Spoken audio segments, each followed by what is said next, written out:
agency status. Scoreboard. Agency level. Agency levels unlock more difficult missions and unlock new bonuses. I need 7 more experience points to reach the next level. Each agent unlocked grants 5 XP. Each warp point activated grants 5 XP. Unfortunately, I've only found one. I don't know what I have to do to unlock the other ones. Maybe I'm just supposed to find them as I'm exploring the city? I have no idea. Level up agents. Each time you level up an agent, 2 XP is granted. I leveled up Yeti a while ago. Yeah. Yeah, I was in the last video. Because I was running around town with my low-level characters, and Yeti was the first one to level up. Which makes sense, because he was only level 2 at the time. Complete agent operations. Completing both operations for an agent, we'll get to those later. Purchase core upgrades. So simply just buying an upgrade gives you XP. You can do this, well, each agent only has 3 upgrade abilities. But that's okay. Each vehicle unlocked grants 7. I only have a hammerhead so far. I would hope that I already got I got a few blueprints. I'll see what those are about later. We'll come back to the mission later. Actually, wait. I'll wait for Stephanie. So we're done with that. Actually, I can't do any of this other crap offline, can I? Global conflict? Nope. Okay, what else is there to see up here? Not that. That's the hologram. Yeah. And I can talk to Persephone. No, I can't talk to Persephone. She's busy. Okay, let's look to the top floor. Then we'll go down. Heading over here. This is the Mayhem database. From here, we can check out the videos, like the animated cutscenes, basically. We'll have to look at those now. Agents, biographical material, you know, lore. For instance, this is where I found out the fortune is from Colombia. Marina Santos. Now, let's see. Heart attack, Ishmael Funderburg. From Merca. Specialty, badass sailor. Actually, let me confirm here. Fortune says here's a short-range tech expert. So I guess her guns aren't really meant for long-range attacking. This guy's...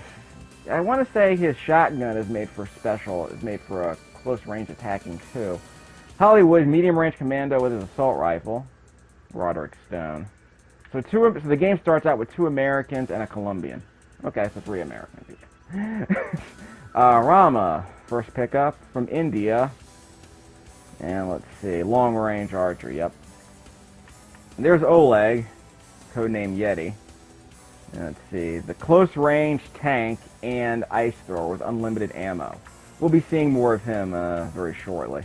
Because since he has unlimited ammo, you don't have to worry about reloading, and he has that interesting melee attack that's basically stronger as the gun gets colder and freezes over. Because instead of overheating, his gun freezes. And then if you unfreeze the gun by doing a melee attack, it's sort of a super strong melee attack, so that's pretty interesting. Okay, NPCs. Claymore from Scotland. Friday. British aristocrat, okay, fine. She's young, 20, but good breeding and the best boarding schools have combined to create a strikingly mature and proficient, but still a personable young woman. Okay, that's important. Black Kinsey, otherwise known as Gremlin. Her real name is Catherine. Fixing and sometimes breaking things. There's something, where's that? Never mind. Apparently she had a thing where she was supposed to get into MIT and it didn't work out. Because, you know, Legion blew up the world. Mixer, sick beats and immersive simulations. Yeah, he's that guy in the Matrix who basically creates VR. We'll be going to him to do these rec room, danger room training missions. Quarter Mile, the Italian dude who has our cars, and we're going to see him in a second. And that's Relic, the Sikh smuggler, who gives us money and sells stuff to us. Now, I'll show you that in just a moment. Stats. I've been playing for 6.5 hours. That seems hard to believe. This might be the point when I start doing early impressions videos, but we'll do that. We'll save that for later. Although, admittedly, I do like the game enough to rent it again, so it's worth explaining that. And you know what? The game's worth $20 from the Redbox machine, so you could do it that way if you choose. Of course, you're gonna have to take the little barcode that's on the inner ring of the CD if I'm gonna do that. Actually, it's not a CD; it's a Blu-ray, I believe. Okay, total enemy kill doesn't matter. Total distance driven doesn't matter. There might be some kind of achievement for that or something. I don't know. Total shots fired. I mean, really? How do you even maintain an accuracy of 100,000? That would just be way too much trouble. Anyway. Is there anything else down here? I don't think so. Like I said, we're going on the tour, the open house tour. There's lore here, right? Yeah, Persephone's lore. Yeah, she's a sophisticate, I suppose. Like this. We've already established that. But yeah, I'm not going to be able to hang around here because I don't want to have to blur out the topless statues of women. Sorry, kids. You won't be able to see that. Well, maybe I'll accidentally reveal it later, but for this video, we will not be going there. Sorry. Okay. What? Let me go back up. Wait, I already was up. So I'm still on the top floor. I forgot about that other part. I can't scan inside here. This is a meeting room, apparently, where there will be no meetings. Maybe later. That might be the server farm. We'll get to that later. Because there's probably nothing in there of interest now. Okay, this is the quarter-mile car shop, right? Yep, the vehicle bay. I have not created... Okay, blueprints required. 2 out of 3. Crap. I was close. Let's see, what else? Torch. Neuron, 1 out of 5. Yeah, I got that from a treasure chest, I believe. Can be found in loot chests around the world, yep. And sometimes you're guaranteed to get them if you complete a mission, like a car delivery mission, I think. Okay, this is the one vehicle I have already. Boost bonus drifting. Blah, blah, blah. Stats. 4 agility, 5 strength, 8 speed. Okay, not worried about that yet. Doesn't tell me what the other stats are, so I don't know what to tell you. Anything else here worth doing? Nope. Okay, nothing to... Whoop! Okay. So I guess this is just lore. I guess I'm not disappointed the game throws lore in these little mall areas. Because this is basically one big mall. When you walk into the store, you can press buttons like a museum exhibit and get lore. So I guess I'm okay with that. It doesn't interrupt the flow of the game. So I haven't noticed that many unskippable cutscenes in this game, so I guess I'm okay with that. Because I always complain about that. Here's our Sikh brother right here, who gives us money and sells us stuff. Okay. Upgrade agency. For instance, actually before I do that, collect cash from the Relics Trading Company. Remember in the earlier mission where I went to that, I think it was a vending machine, and I had to kill a bunch of Legion? Well, I was able to reclaim the vending machine, and it's now pumping money into my account on a regular basis. The money's on the top right-hand corner of the screen. That's my cash, 64K. I can collect 25K right now from the Relics Trading Company, just like in Saints Row 3 and 4. Transfer limit of 50K, huh? So I've unlocked 1 out of 4 trading company locations. So I'll take that money. Thank you very much. And let's see, I got $25 more now. Yay! Upgrade agency. Apparently it's done based on it's based on the game's clock, I believe. So every 30 minutes of game time, I guess the game gives me extra money. I used the money for this. This is the part I wasn't aware of. Combat tactics and U manual. Dash and smokescreen cooldowns are decreased. That sounds very nice. By the way, I have to be at agency level 7 to unlock some of these. So I couldn't even come here until my agency level, my overall agency level was level 6. I already got this one right here. The hourly income is increased perk. I don't remember how much it costs. But that's why the green checkbox is right here on this line, because I already purchased this before I started recording. I was messing around this morning, seeing what I can do, seeing what there was to see. So I can do cooldown decreases for $14,000. Increases the scan range for $17,000. I guess that's useful. Loot lock search program. Scanning can now find nearby chests. Thought I already did that. 25K. I can't unlock these yet. Reduces R&D cost for Gremlin Tech. That's for Black Kinsey. Doubles the rate at which the boost meter for Mayhem vehicles refill. I'm probably never going to use that because I don't care about driving. Increases the pickup radius for loot and health. That sounds very that's very specific. It's like, I can't even describe. I don't even know if that's useful. I mean, how close do I have to be? I mean, right now I have to be right on top of it. I don't even know if it makes a difference. But some of these upgrades, I have no idea if they have any practical use. Increases earned XP. I'm definitely going to want this one, but I can't get it until I'm level 10. At least until the agency is level 10, so... It would have been nice if I could have gotten this earlier, but for now, the best way to earn XP is to increase the difficulty level, which I did when I was exploring the world.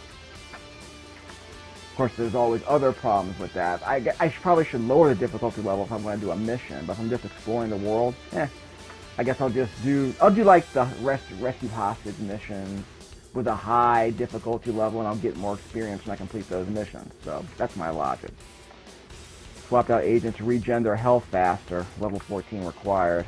Mayhem vehicle recall downtime is decreased from 1 minute to 15 seconds, which would matter if I cared that much about driving places. But if it's there if you want it at level 14. Raises the maximum agent deployed in the global. Yeah, that's the online global conflict map, right? I haven't really done any of that. I'm not really interested. Dark. In fact, I can't do anything till level 8 anyway. So we'll see. This might be some kind of XCOM thing. The contracts are required from global conflicts. I'm not worried about that. Scanning can now find crystal shards, but it will be of no use till I reach level 18. So that might be a way to kind of do a collectathon, completionist thing at the end of the game. Fine. Smuggling ring reduces R&D costs for Legion tech, but I haven't come across any Legion tech at all yet. Higher chance for skins, blueprints, and schematics. Blueprints and schematics sound interesting. Skins, I couldn't care the least. I couldn't care at all about. That sounds like completionist stuff for late in the game. Beneficial tech glitch. When using Gremlin tech, 100% of the time Gremlin tech will not be expended. So these are the consumables, like the big gutter ball we mentioned earlier in the videos. The big gutter ball you have a limited quantity of those. And I think at some point I have to buy more. But there's a 25% chance that we won't use up any of those consumable items with this upgrade. But I'm not using these balls yet. I might end up using them later to see what they do. Whoop, here comes more money. I was just sitting around talking to you guys, and I got more money. Not a lot, though. As you can see, it was less than 1%. Okay, so I can't upgrade that. Browse that. I can't go online, so I'm not going to try and look at the downloadable content. Okay, so you can see how that works. There was a treasure chest right there when I first visited this dude. Now, this guy's real chill, by the way. I think he's the pacifist of the group. You know, the lifeline of this G.I. Joe troop. The medic.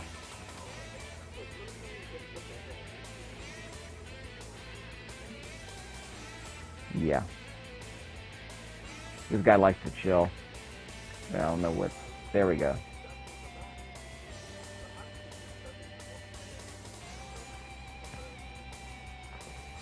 Yeah, sure. Turn up the volume a bit. Oh, interact here.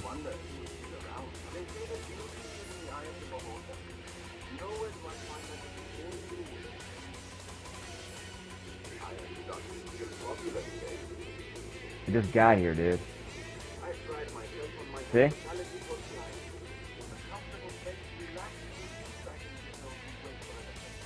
Well, but it's sweet of you, but if this were Skyrim, there would be a sit in the chair button, and there isn't. That's okay, I never knew what sitting in Skyrim was for anyway. Okay, so that's nice. I guess it's character development. Okay, we've already gone here. So that means we can go down to the bottom floor. Or I take the stairs. We are Agents of Mayhem. Screw scares. Screw your stairs, brother. Screw your stairs. Okay, there's nothing in here. Maybe later there'll be someone in here we can talk to. But for now, it's just empty space. Okay, this is the rec room. We'll definitely be coming here in a moment. That's where we can practice with different loadouts and different party members. I don't know if we gain experience by defeating enemies. We definitely get money, and we definitely get shards, and that's always good. Shards are always good. Here's the armory. Okay, this is kind of annoying because you can't just switch between different characters from this screen like you can on the main screen. I'll show you what I mean in a second. See, look at this. If I go to the main, I guess this only works for the people in my party. Maybe that's the problem. Yeah. So I can edit equipment here and switch between agents in my party using the LB and RB buttons. That's fine. That's great. I love doing that. Makes things easier. But here is where you can equip people who aren't in your party, like Fortune here. Fortune's not under my party, so if I wanted to equip her with something special, I can do it here. But I guess there's no reason for me to do that now because I'm not going to be fighting with her for a while. But if you wanted to, you know, upgrade people who will not be in your party, you can do it here. And no Legion tech, huh? Of course, you can always view their abilities, which is always good. So you can review all of your agents' abilities and their gadgets and their upgrades without having to deploy them. So I guess that's useful in that sense. So while I'm here, actually while I'm thinking about it, let me mention this. Status effects info. Okay, because I never explained this earlier. Hasten. So before I start going over all the characters, let's explain what some of these buffs and debuffs are. Hasten. Target moves faster and multiplied by slow. Stealth. Target functions cannot be targeted. Rama has this ability which I like. Attacks and ability use and stealth. Fine. Empower increases attack damage, stackable, which is nice. I believe Yeti has this when he shoots his gun. I'll show you that later. Fortify decreases attack damage taken. So if I'm fortified, I become a tankier tank. Precision. Rama has this when I hold back my arrow for a long period of time. Increases the attack range, so which is again it's great if you're a Rama, because she's a long range projectile shooter anyway. Vulnerability, well, that's not going to come up till later, but it's annoying when enemies have that. We might see that in the rec room, because some enemies have that. Enfeeble decreases the target's attack damage, so if if an enemy is enfeebled, they'll do less damage to me. Immobilize, Yeti will be abusing this, so that'll be good. Slow, well, I think running sometimes does this to people. I think, yeah, that's right. Fortune does this. She dashes against enemies, she'll slow them down. I'll show you that later when I start using Fortune. Blindness. Target's attack range is reduced. I believe Yeti has this on one of his special attacks. And I think Rama might have this too on one of her arrows. Vulnerability. That makes the target take more damage, so it makes them less tanky. A couple of my characters already have this. Like, I think Hollywood has this with a special ability. Damage over time, kind of like, like a poison attack. Sucks out their energy, stuff like that. Rama definitely has that with one of her poison arrows. Stun. Cannot move, attack, or use abilities, and is forced from cover when hit. Oleg uses that a lot with his freeze gun. Panic. Rama has this on one of her arrows. Shoot an enemy. I think it's one of her special attacks. Shoot the enemy, and they'll run around hysterically. They can't attack or use abilities, so that's handy. Disruption. I haven't seen this at all yet. Targets can move, they cannot attack or use abilities, so it's not like Panic. So it's like Panic, except they're not running around. Well, they can run around if they choose, but here they're just freaking out. So it's a variation on the effect, I suppose. Okay, so let's hop in here, see what's available. Actually, before I hop in here, let me continue my conversation about the different characters. In fact, before I do that, let me start with the people in my party. Squad. Rama. Gadgets. So we got our Panic Trap, deals moderate damage and panics targets within its field once triggered. So that is her special attack with the right bumper. I have another option, a Death Trap, which deals high damage, but I liked the idea of doing Panic because, well, actually, technically, well, I guess I'll take Panic for now, because if it doesn't kill them, at least it gives me a chance to kind of whittle them down a bit more. So I kind of like that, even if it does less damage. We'll see if it makes a difference. So I'll keep that. EM target array increases critical hit damage by 25%. Yeah, whatever, but it's a linear upgrade, because otherwise I get nothing. So I might as well just equip something. Rama's Bridge, again, this is better than nothing. Heals Rama and her squad mates when she inflicts a critical kill, which of course she can do quite often if she holds down that if she holds her arrow back for a long period of time, greater risk for a critical hit. I've done that a few times, so it does work. If I'm not being surrounded, of course. Switch to the next agent. Actually, let me not do that yet. Go back to Rama. Okay, these are my current upgrade points. Remember, I can reset them all at any time, which I love. So if you want to respec, it's absolutely free. Not going to complain about that at all. I was using this, increases damage over time effects. This is a reduction in debuff durations, but I don't think debuffing's been an issue for me, so I'm not going to worry about that until I get to a specific mission where it's going to be a problem. 8% trap arm reduction time. That might be interesting for getting a critical hit more often. What about this? Damage over time effects. This is useful for my special attacks and my stealth attack, because when I use... Well, it's not an attack. When I go into stealth mode by pressing the B button, it causes a poison cloud to appear around me at the spot where I disappear, and that causes damage over time. So I'll tell you what, we'll reset all these points. We'll increase this to 16, maybe to 24, and then we'll increase the damage to over time effects, and we'll see what happens with that. This might, actually I think this is better for, let me reset all this. This is better against individual enemies because you can kind of target one enemy and do a critical hit on them. This is better against crowds because if I'm using my stealth attack or not my stealth attack, if I'm going to stealth mode or I'm using my special attack, those are useful in crowds, and both of my abilities are AoE attacks. So if I go into stealth mode, that's a damage over time effect with an AoE. So poison cloud poisons everyone around me, poisons everyone around me, and takes off damage over time. If I do my special attack, I release the arrow, it targets the enemy, poisons them over time, and everyone around that enemy. So that's kind of a useful application of that. Core upgrades. Again, I get one of these every time I collect 10 shards. I collect shards by exploring the world, but I also collect shards by completing Rec Room missions. So if I want to farm these, then I can just keep doing Rec Room missions, right? Well, I'll find that out later. I've already equipped this because I like the idea of getting damage over time with a free attack. I mean, there is a cooldown attached to going into stealth mode, but I like the idea of getting the damage over time effect. Poisoning enemies for free is great.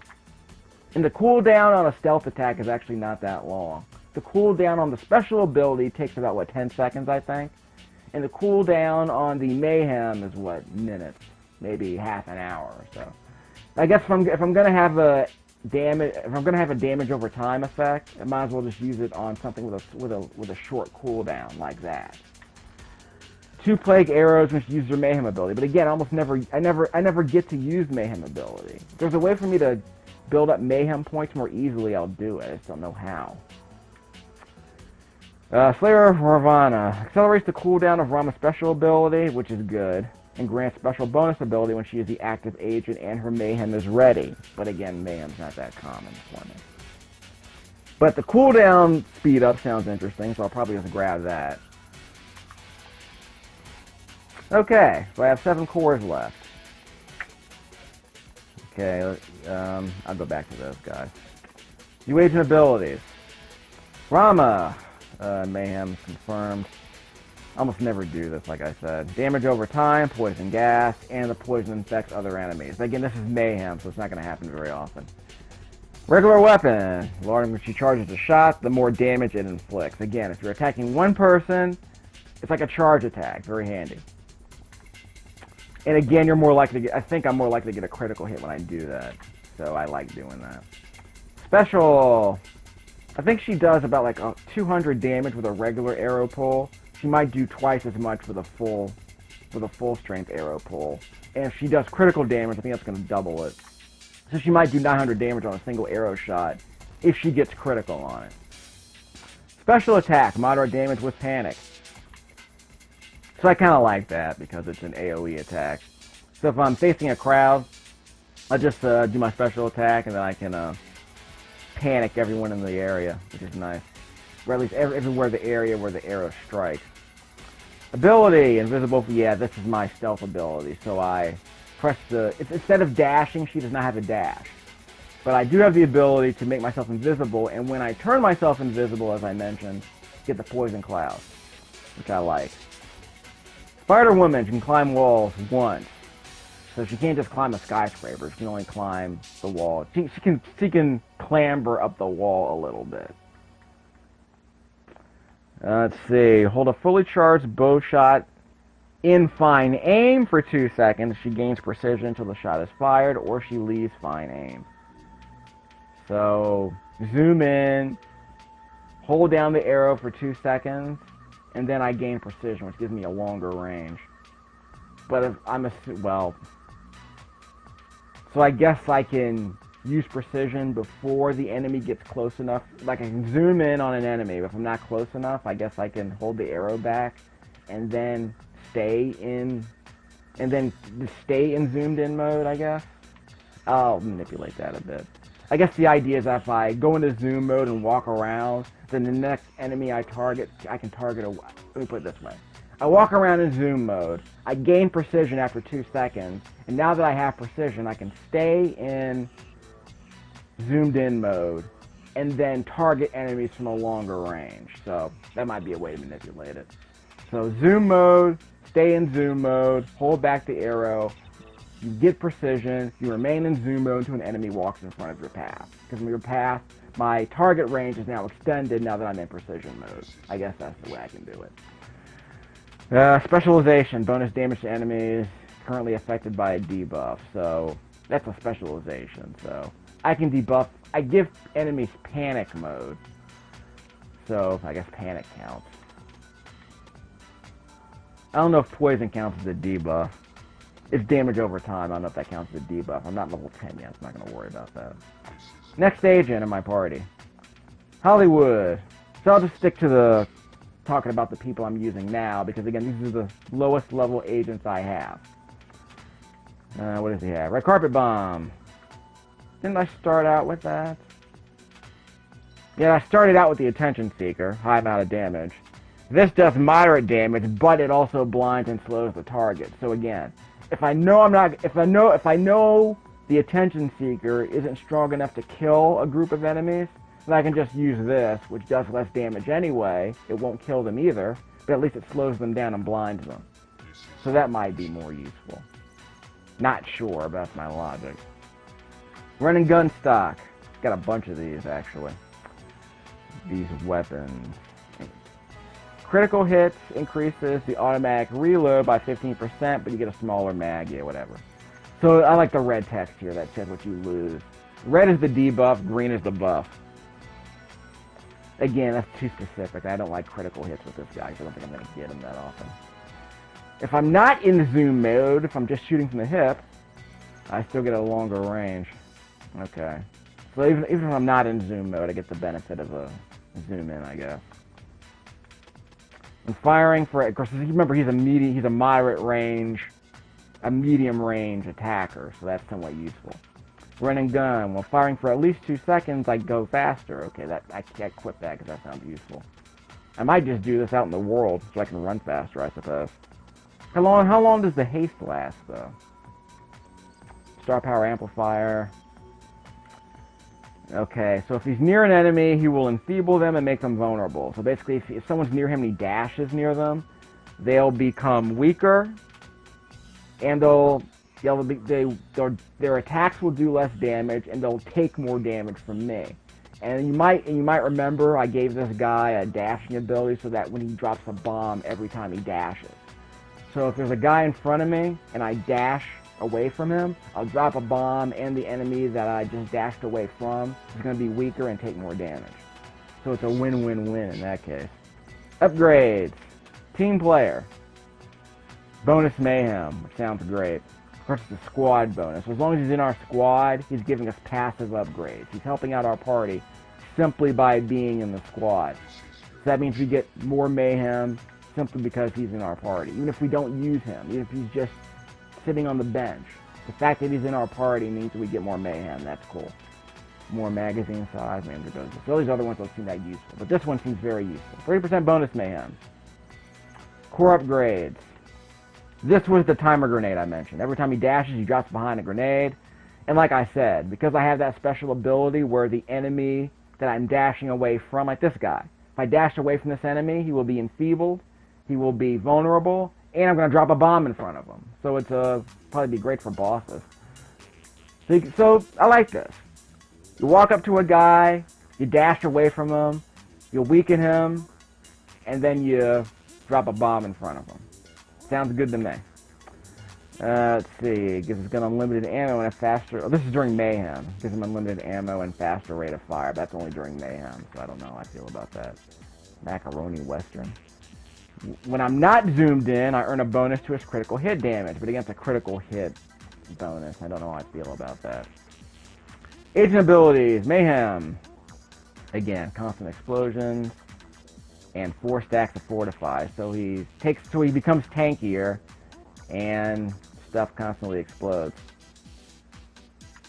Blockbuster. Medium range weapon fire. Special attack, that's already been mentioned.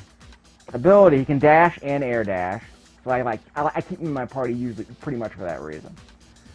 Passive, gains cooldown reduction when he shoots while airborne. That seems very specific. That's kind of hard to do while he's It's kind of hard to target enemies in zoom mode because, you know, auto-targeting. What I usually do is I tap it's like in Call of Duty. You tap the zoom in button and the game snaps to the target. It's kind of hard to do when you're in the air, but I can make it work. Bonus damage against golems, weather dominators, hate machines, and okay, so I'll probably keep them around for that. Because I gotta do I gotta clear out some ice barrage machines. I don't think I've shown you that yet. Next. Yeti. This is our lowest ranked character, but he'll be in our party for a while. But I really like using him. Okay, first things first. Let me explain his basics. Agent abilities. Mayhem. His regular weapon. Unlimited ammo. His fire is a close range ice gun. I guess it's kind of like a fire extinguisher. Freezes enemies eventually.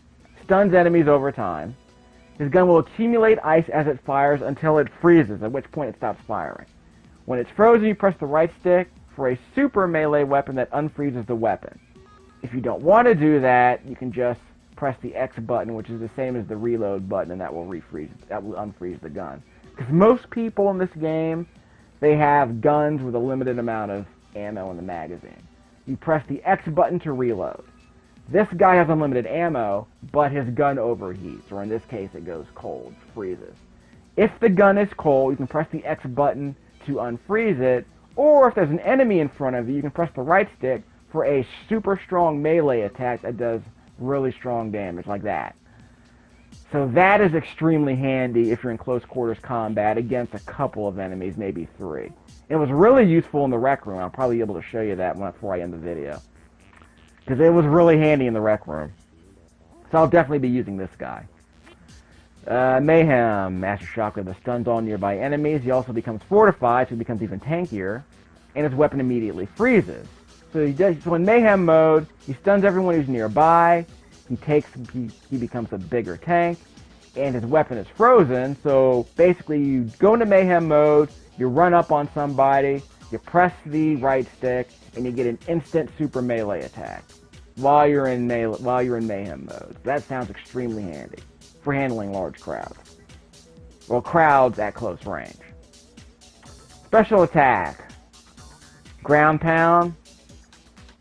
It resets so it unfreezes my weapon. Immobilizes nearby targets. Empowers me, and I forgot what empowers means.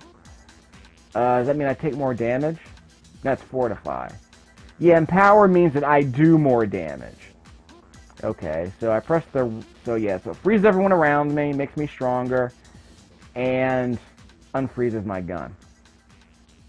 If my weapon is already frozen, and then I press the RB button, then it also inflicts damage in addition to immobilizing everybody, so I can manipulate. It'll take a while. It seems kind of technical, but if you manipulate it the right way, it's a lot of fun. So Yeti's going to be a lot of fun for me to use, I think. And I usually don't like tanky guys. But this guy has like I said, he's got unlimited ammo, lots of good melee attacks, and it's got a few wrinkles that I like. So again, hard attack is kind of interesting, I guess, but this guy's better than hard attack, I think, because of his unlimited ammo and all these melee attacks he can do. So I think he's the better tank, frankly. Let's see. Ability. Agent can dash around the battlefield, so he can dash and he can air dash, just like Hollywood. Passive. Inflicts bonus damage to stunned enemies. I stun enemies with my, yeah, that's right. What I do is that I hold down the fire button and I freeze enemies by stunning them over time, basically. And I end up doing additional bonus damage in the process, so that's good. Specialization. I'm a master programmer because I'm really good at hacking stuff. So apparently I can hack stuff more quickly. Including, I'm also the only person right now who can do hard level hacking, but I haven't noticed any of that yet. So we'll see what happens. Gadgets. Frozen Solid. I can do the ground pound, which this is the special attack, right? This is my special. It's my RB button. Special attack. So I can immobilize and empower, or I can make people vulnerable and empower myself. So what do I prefer? Do I want to freeze everyone around me, or do I want to make them vulnerable? Well, there are some enemies that are already immobile, like there are turrets. You probably saw me do this earlier. I was fighting when I was using Yeti inside that base. There were turrets all around me. Well, you can't immobilize a turret because it's a turret, right? It's not going to move. So maybe I can make it vulnerable instead. Or maybe there's some enemies that just aren't that fast. You don't need to immobilize them. You just need to make them more vulnerable. But when you're facing those ninja ladies, I forget what they're called. When you're facing those ninja ladies, you definitely want to immobilize them, I think, because they can, because Yeti's kind of slow, I guess, and these ladies jump around a lot, so you might be better off immobilizing them. But if you're facing the regular enemies, like those guys in the little video right there, those enemies don't move very much, so you're better off just making them vulnerable, I guess. Okay, they can still shoot you while they're immobile, I believe. I can double check that. In fact, let me double check that while I'm thinking about it. Status. Mobile, cannot move. So they can still shoot you, they just can't, move around. Okay, so let's go back to squad mode. Not that. Squad mode. Okay, back to Yeti. Gadgets. Empty, nothing. Passive, nothing. So no weapon and no passive abilities yet. Okay, I got Cold-Blooded turned on because it was just me. No, I didn't have a party set up yet. But now I have a party, so let's reset everything. 5% Mayhem durability duration? Nah, it's Mayhem. Melee damage versus frozen enemy. Well, maybe. Shield regain from a frozen melee. So if I manage to freeze an enemy... So if I initiate a melee attack when the weapon is frozen, the cold is bracing to him and he regains some of his shield. So I hold down the fire button until my weapon freezes. Then once I press this right stick to do a melee, I get some shield back, which I guess is handy. This increases max shields for the squad, so this is going to be useful, I think. Don't have a lot of that. It's only 6%. It's not very useful then. How high is my shield? I have to check and see how much that. It might give me one more hit. It might allow me to take one additional hit, so that might not be very meaningful. So I'll just do this with a shield regain. And melee damage. Okay, these aren't as useful as I thought. I guess his passive abilities aren't that great yet. Oh well. Core upgrade. Gains 3. This is the core upgrade I gave him. Whenever I reload my weapon with the X button, or whenever I unfreeze my weapon, I gain 3 stacks of Empower, which means I do more damage. So let's say I can hold down the fire button until my weapon freezes. But let's say I just tap the button once. Like I hold down the fire button for like half a second. Then I tap the X button to refreeze it. That gives me Empower. So I can tap the fire button, press the X button to unfreeze it, and then all of my future attacks will be stronger. Don't know how long that'll last though, but that sounds interesting.